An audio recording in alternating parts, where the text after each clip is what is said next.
Hey guys, Gemma from ASD Rocks. Firstly, just want to say a massive thank you to everybody, even with all the technological ridiculousness that happened last night, that turned up on both the meeting room and live. I had an amazing time talking to all of you. I just wanted to actually go over a couple of things. Maybe you've noticed, maybe you haven't, but some really significant changes that have happened to me in the last year, really. Social changes, emotional changes, and I think really challenging my ideologies and has actually changed who I am as a person. And I sort of want to share that journey with you, because I feel like, you know, when I go through a process, or if I go through a process like this, that, you know, sharing that with you may broaden your horizons, or it may sort of make you think, oh, you know, maybe that's what I've been feeling, or whatever it happens to be. So I thought, well, you know what, I'll have a chat with my rock stars. So basically, I've been extremely challenged on a number of levels. In fact, pretty much every single one of my morals and values has been put on the line. I've had to make decisions when usually I'm a person who will throw myself literally in front of a bus to save someone else. I've had to make decisions to protect myself and my family from, you know, just the potential of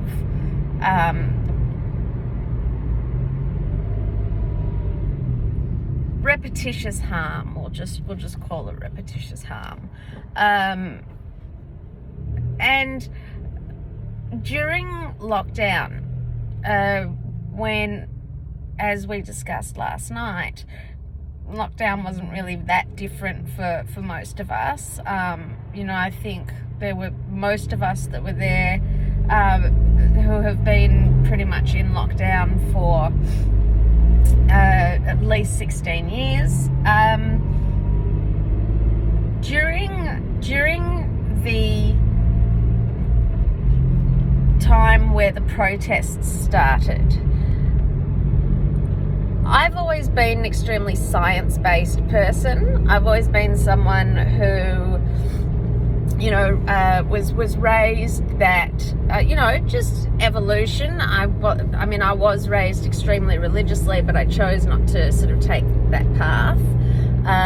There were too many contradictions in the science that I was being taught. So, you know, I know that it does require faith, but when you have an absolute, you know, evidence in front of you of the complete opposite of what you're being taught, faith is a little hard to hold on to.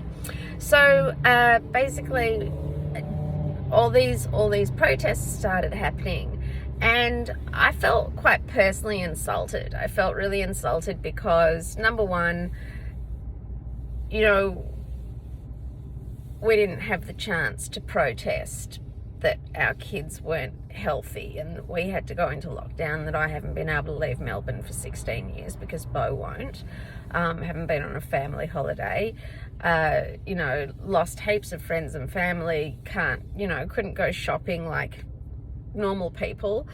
But, you know, these people started protesting, and what happened was the science part of me questioned everything that I'd been taught, and what I'd been taught was evolution, and the theory of evolution, which was contributed mostly, not completely, but mostly by Charles Darwin. And Charles Darwin's contribution was not the whole theory of evolution. His actual contribution was that it was the survival of the fittest, the adaptation. Those who can adapt to their environment survive. And what I was seeing was that people weren't adapting. People were protesting. They were refusing to adapt to their environment. They were wanting their environment to adapt to them.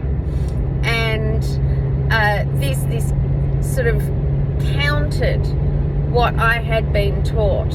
And when your entire foundations, when you know, I went into shutdown a little bit for a while there. I think it was about a week. I was in bed. I was in tears. I was having panic attacks. I was really, really traumatized by what was going on, and because my entire foundation of beliefs was being challenged. Now, the one thing I'm not, I would like to say, is closed-minded. And when all of your beliefs are being challenged, when everything that you have been raised to believe in, all the foundations of science and the evidence that you've been shown, and the laws, the theories and the laws that we, you know, that we have entire universities, you know, have been proven, and theories, and you know, we have movies about amazing people. You know, I think Einstein's theory of black holes wasn't proved for 60 years. Was it 60 years? 60 years. So, like, you know, he came up with a theory that we had black holes. There was no proof. You know, take a look at Da Vinci. He invented the first air conditioner. They didn't even have electricity. It was a handheld crank where you put a block of ice in, and you know, there was, you know, and you would fan this sort of wet sheet, very much how evaporative cooling works now. And it's taken hundreds of years for them to take these ideas, work on them, improve them, prove their theories, and then actually bring them out. So when people started protesting and they weren't adapting to the environment, they were challenging the very basis of evolution and the very basis of adaptation, I started questioning myself. I started questioning my beliefs. And I thought, well, you know what, if I'm wrong, you know, if it is wrong, I mean, these people clearly, yes, people are dying. They're obviously, you know, the protesters aren't too worried about that, but it's not the right people who are dying. You know, the people who are dying from this, you know, are the vulnerable ones, the elderly, which you know, I mean, that's herd mentality. Animals will pick off at the sick and the elderly, you know, they'll pick out the weak. But I had to consider this other medicine, this other idea, this other sort of Eastern versus Western, or spiritual versus, you know, maybe there's something there, because I'm not seeing the proof or the evidence of the science that I've been taught. So I went bananas, as I do, an all or nothing kind of person, and I went out and I started doing, you know, buying crystals and doing, you know, research into this whole new world of spiritualism and this world of the universe being in control, and fate and destiny. And, you know, as a person who has a child with autism, you can't, you know, I think it's really been drummed into me, you can't just sit there and say, well, you know, this is fate. Just be patient, wait it out, and it'll all be okay. So it's very, very difficult to very difficult for someone who has had to fight science and for their right to improve their child's life through science, through the fact that we have now got what's called early intervention. That is science. That is what, that's what people have spent years and years looking at. Does this work? Doesn't this work? What, how old does it work till? What age, are the biggest changes? What age groups can we continue? What neuroplasticity and how the brain works? And it's all so science. And, I know that there's a big following out there in regards to diet and bits and pieces like that, and I know that there's an anti-vaxxer thing, and that's not what this is about. This is about me and my journey, and I always keep that completely out, because it's got nothing to do with this page. This page is about however you do it, whatever your beliefs are, as long as you don't push those beliefs on other people, then we're here to support and help you help your child. What your feelings on vaccination is irrelevant to me, and what your feelings on diet and cures or anything like that. ASD is kind of proven not to be a disease, so I don't know how you cure it as such. However, this is about my journey, and what my journey has led me to is actually a really interesting place. I am still extremely science-based. I am still I do believe, I really do. I can't, how do you disprove evidence that has been put in front of you? But I also have found an incredible change in myself since I have been looking into this alternative world. My house is now full of certain types of crystals, and it feels so yummy. I've got this little, at the front door, I've got this sort of massive tourmaline tower. It looks like a little sort of it's surrounded by Himalayan salt, and I've got tea lights in it, and it's just pretty. Bug it if I know. I mean, it's supposed to protect me. The idea is protection from other people's nasty, evil energy, and it's supposed to keep me safe and protect. Whether it does it or not, I have absolutely no idea, but I do know that when I walk in and I see my little area, I'm like, oh, it's so pretty. And I've got this huge, amazing amethyst tower, cave, and when I walk up the stairs, there it is shining at me, and it's beautiful. And if you're into art, maybe art would do that for you. And if this is completely psychosomatic, then let it be. So, if this whole crystal, chakra, I've been doing massive work on learning about chakras, meditation every day.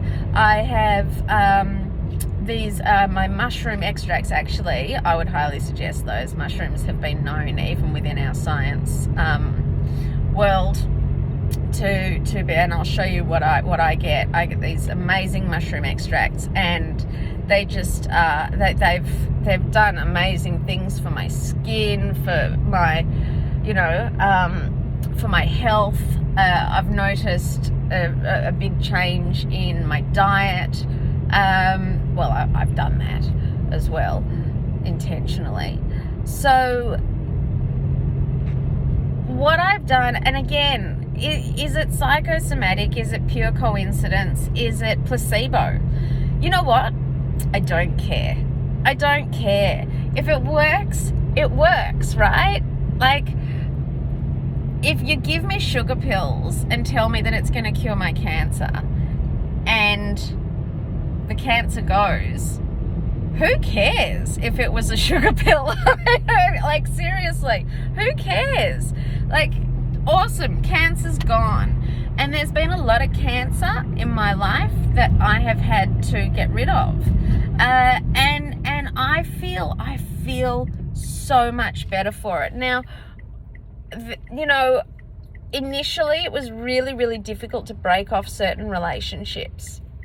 One wasn't so hard because, you know, for 40 years, well, 30 actually, for 30 years of my life, I think I was really lagging on that one. But, you know, to turn around and actually take control and say to someone, no more, I'm not letting you do this to me anymore. That's a very difficult thing to do. It gets easier and easier the further distance the relationship is from you. So parents are extremely difficult to do that with. Husbands, lovers, extremely difficult to do that with. But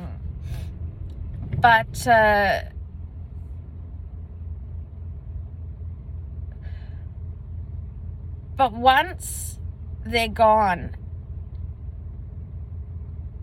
there's this emptiness, there's this real feeling of emptiness, a hole of, you know, that used to be filled with so much misery, honestly. You know, we associated that misery with what we call love, but the truth is, their style of love was abusive, truly abusive, lies, and you feel really empty. But then when you embrace this sort of natural oogity, I always call it the oogity boogity, gang gang gajang. It's from like Fab, where she's, I'm a Buddhist, darling, I'm a Buddhist, dang dang dang gang gang. I might go and watch that later today. I've actually found a really happy medium. And I think okay, it's taken me 40 years to get here because I called it fish slapping. I still do. I still make fun of this whole, you know, tarot card, palm reading, crystal ging thing. But I have actually found an incredible self-love. I have filled and I have put down such strong boundaries that I am no longer being bombarded by people who have truly caused such trauma in my life, that I'm no longer taking on the responsibility even. Like, I had to blame myself. I had to blame myself in a lot of ways. I let those people do that to me. Now, as a child, okay, you know, we're not old enough to stop and say no. Some kids are. Some kids are amazing. Some kids are old enough to turn around and say, forget it, mate. You know, I'm out of here. But I certainly wasn't. And, you know, comes a point, you know, I'd like to say comes a point where, you know, you just don't need your mummy or your daddy anymore. And I think that point really comes much more when you are maybe a mummy or a daddy. But we would love, everybody wants to have their mummy or their daddy. You know, everybody wants to have that person in their life. Sometimes that's not possible. Sometimes that person cannot fulfill your needs. And it is the same with friends and lovers. And those people that we choose to have around us, because now we're talking outside of the family, are people that cannot be what you need them to be. And it's the seeking of the love, it's the need for love and an adult conversation and a connection and a sharing. And I really, really have found this amazing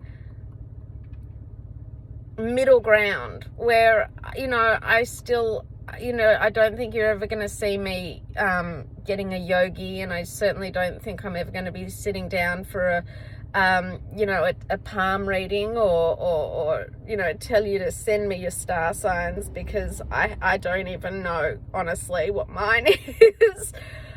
However, the time that I have spent on me, the work I have done on me, whether my therapist, Carlo, does say, you can call it whatever you want. You can call it meditation. You can call it science, therapy, self-actualization. But I really have found less misery, less pain inside. I've acknowledged that I was a part of the cycle that allowed these people to do this to me, and I've stopped it. I have put an absolute stop to it. Those people are no longer allowed in my life, and I'm a better me for it, and I love me so much more for it. And I don't need to turn the TV on because it's so quiet anymore, because I'm so happy with me and my projects and the things that I do to help other people. So I guess the sum up is this. It doesn't matter what side you sit on, and I don't have a definitive answer about, I'm still extremely science-based, and although I felt that science was failing me, and although I felt that I was, challenged at that time to find something else, I really feel like I did find something else. I found me, and I'm having, I'm not having the same anxiety attacks. I'm not bursting into tears. I'm actually spending a little bit of time on me rather than the time that I would have spent. It's amazing how much time you actually have for you. We as parents and carers are always talking about, well, I don't have the time to bloody, go to the movies, or I don't have time because I'm this and I'm that and I'm the other. But you know what else you're doing, or I was doing? I was also spending all this time enabling these people, spending and investing so much time helping people that never once invested or helped me. How many times have I complained about family and friends not understanding, yet I still continued. I continued to try to push those, why am I doing this? So once you cut that out, once you cut out those people and you say, do you know what? I don't have the time for this.